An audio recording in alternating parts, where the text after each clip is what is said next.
Alright, hey everyone, this is David from CCG House Games. Today we're going to be opening some of the Commander boxes. We're going to start off with Sneak Attack here. So this is the newest Commander set from Zendikar Rising. If you haven't ordered this yet, you should be able to find singles on our website or some of the sealed product as well before it's all gone. So this is a great little thing that they've started doing this year in 2020 where they're doing Commander sets. A few of them associated with the actual standard sets coming out. So we're going to see kind of a theme with that. Already on the front, we see Anawan, the Ruin Thief. So Anawan's already made his appearance in both other Zendikar sets. So let's take a look and see kind of what they're giving him for a starting Commander set here. You can already tell that the packaging is a little bit different than your traditional Commander sets. There's no large oversized card in the front.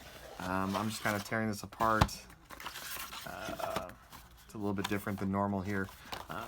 So on the back, we already can see some of the new cards. We see an introduction of Anawan, as well as we see a deck box comes in here, some double-sided tokens, and it looks like some of the cards in there are we see an Una, Queen of the Fae, so that's always cool.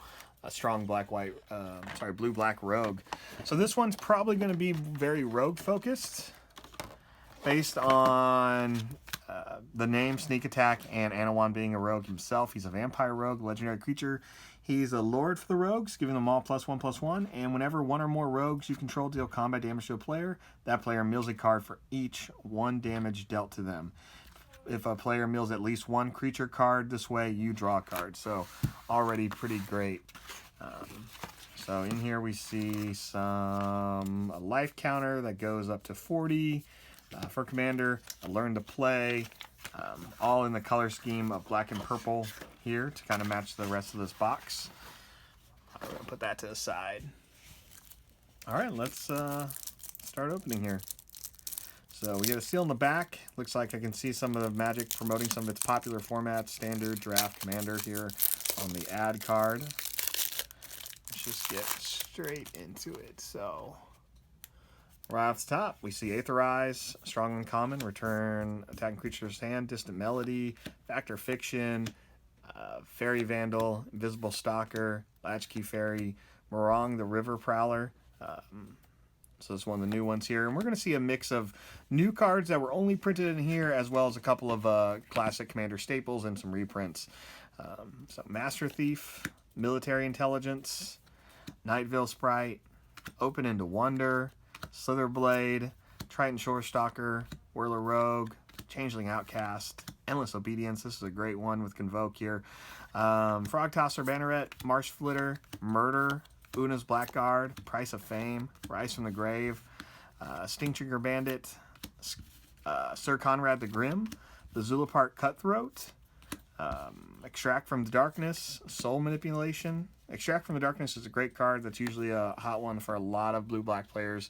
So that's a great addition in here. Arcane Signet, which we saw introduced this year. Add 1 mana of any color to your commander's and your any commander color's identity. Commander Sphere. All right, let's take a look at some of the rare cards here. Enigma Thief, 2 blue, 5 colorless. He has Prowl, so you may cast a spell for its Prowl cost if you dealt damage with a Sphinx or Rogue this turn, so you can pay him for 4 instead of 6. And when he enters the battlefield, for each opponent, return up to 1 target non-land permanent that player controls to its owner's hand. So really cool, strong. That's really great. It's obviously its original intent is Commander, so we can see that there. Whisper Steel Dagger, rare. Artifact equipment, 1 black, 2 colorless. Equipped creature gets +2/+0. And whenever equipped creature deals combat damage to a player, you may cast a creature spell from that player's graveyard this turn. You may spend mana as though it were mana of any color to cast that spell with an equipped cost 3. So this is really cool. Not just for rogues, but we could see this doing really well in a lot of the knight decks that are going around. Notorious Throng, tribal sorcery rogue. So it has Prowl.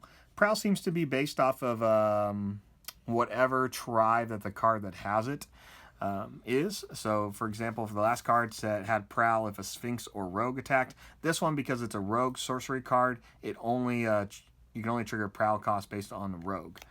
So it's going to be one of the key identifiers there for Prowl. It's always going to be the card it comes on. So you're going to create X 1/1 Black Fairy Rogue creature tokens with flying, where X is damage dealt to your opponents this turn. If this spell's Prowl cost was paid, take an extra turn after this one. So this one's really great. You could see this going to a lot of blue decks, but It really only benefits you if you have Rogue. So, Scourge of the Fleets enters battlefield. Return each creature your opponent controls with toughness X or less to its owner's hand, or X number of islands you control. Fun little bounce card. Stolen Identity, 6 mana here. Create a token that's a copy of target artifact or creature with also the cipher cost. So, another strong reprint here. Fate of Return, I believe this was from Born of the Gods. You can put a target creature card from a graveyard on the battlefield under your control. It gains indestructible, and if it's your turn, scry 2. So, fun instant card there. Not played a whole lot, but definitely has some value in it. Gonti, Lord of Luxury. So this is a great card out of the Kaladesh set. 2 black, 2 colorless, legendary creature.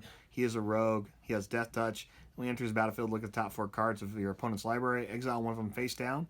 Put the rest on the bottom, and you may look and cast that card that was exiled, and spend any mana as if it was spend mana as if it were mana of any type to cast the spell. So Gonti's a fun one. A lot of times people can just make him the commander. So if you're looking at maybe go mono black rogues, he would be a strong one to add in.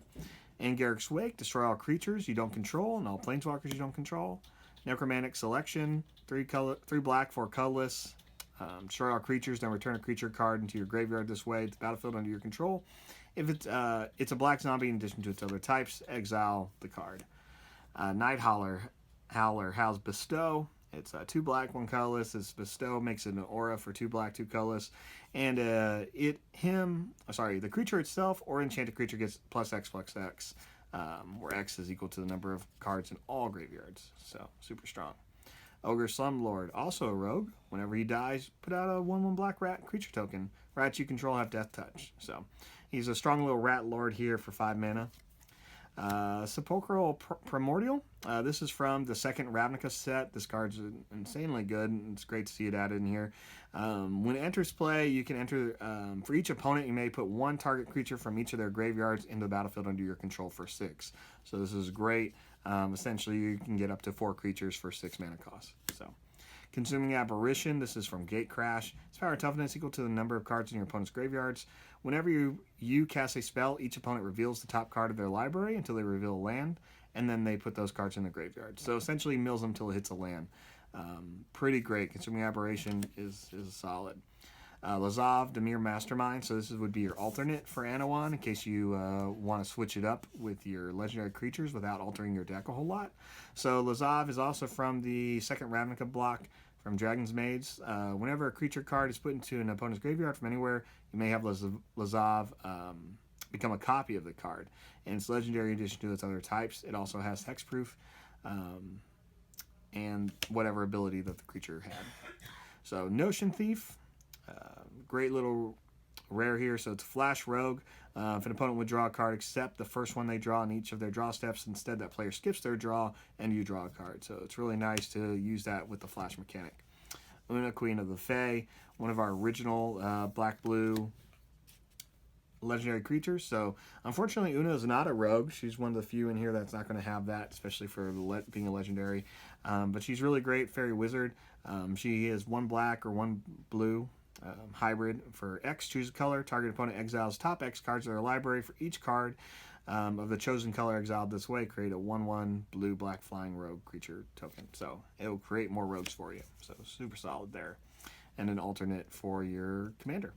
So Silmar's Command is another rare from the Khans block.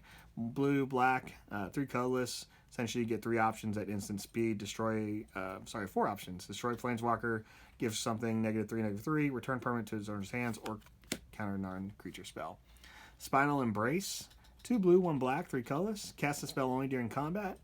Untap creatures you don't control and gain control of it. It gains haste till the end turn. At the beginning of the next end step, sacrifice it. If you do, you gain life equal to its toughness.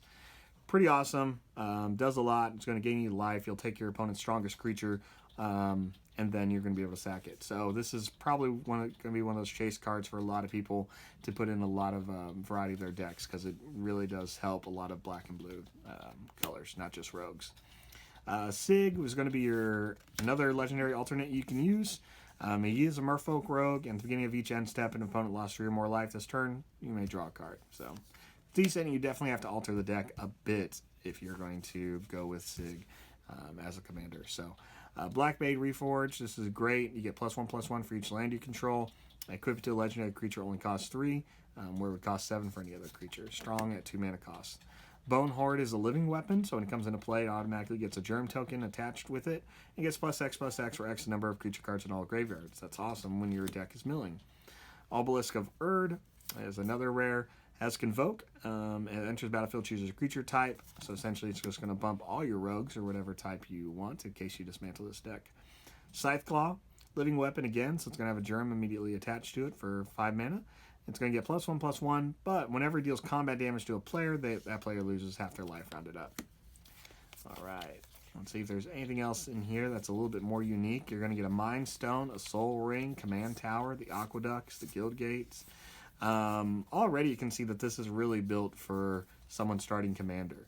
So you're getting your staples as far as your mana rocks. You're getting the right land here with Command Tower. You're getting a few of the signets, the lockets that are all Dimir. And then you already get 4 land that all tap for 2 colors. They all come into play tapped or have some other stipulation. That's really great. Myriad Landscape. You can sacrifice it and search for 2 basic lands. Put them into battlefield tapped, which is really good. Rogue's Passage. It's going to make your rogues unblockable. Here's a 5th blue-black land that comes into play tapped. So that's pretty good. Soaring Thought Thief is one of the cards from Zendikar that a lot of people are excited about. Flash, flying, 1 black, 1 blue. As long as your opponent has 8 or more cards in their graveyard, all rogues get +1/+0. And whenever a rogue attacks, each opponent mills 2 cards. So that's pretty awesome. Whenever 1 or more rogues attacks, each opponent mills 2 cards. So you can just attack any of your opponents and see the benefit from that. Just start milling them all. So that is a very popular one. It's great to see that into this deck. Some Thopter tokens. Here's some new Fairy Rogue tokens. Those look good. The Goblin Rogue tokens look very good. You're going to get some rats and a Germ token. That seems to be it out of the Anawan the Rune Thief. For more box openings, definitely follow us on YouTube. We'll have your other one out here for the Land's Wrath one with Abun, as well as some openings of collector's packs, set packs, draft packs, all that stuff from Zendikar Rising. So if you're interested in seeing more of that, just subscribe to our channel or just click there on the bottom. Thanks.